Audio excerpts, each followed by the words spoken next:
Then there's knowledge mastery, and I'll let you go and learn all about Michelangelo's David, and not just the mastery itself in the skill of how he can perform his art, but also how to present it. And there's some good stories on that. You can Wikipedia it, but this is where you really know. I'll give you an example. What's another phrase for heat exchanger?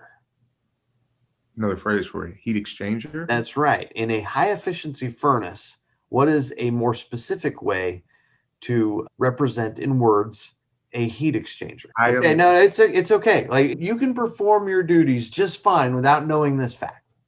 No, right? I know, I know that. I know, yeah, you know that. But there is a primary heat exchanger and a secondary heat exchanger. Did you know that?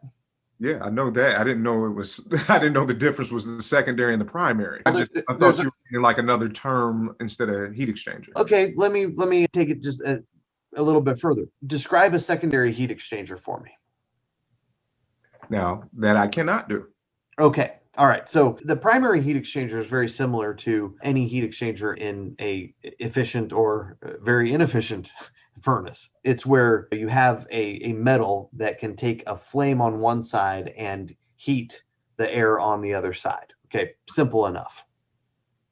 A secondary heat exchanger is when you take the exhaust gases from that process, and that then would just go into a flue and go out the roof in a standard furnace. In a high efficiency furnace, it will go through a coiled, essentially, flue, and air will go across that as well. So you get some of the extra heat from the exhaust.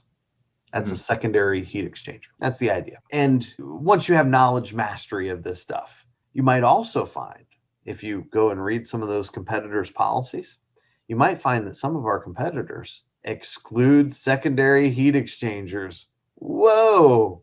How many real estate agents in the world do you think know what a secondary heat exchanger is? Not very many, until they hear that their client was denied a claim once again. Right.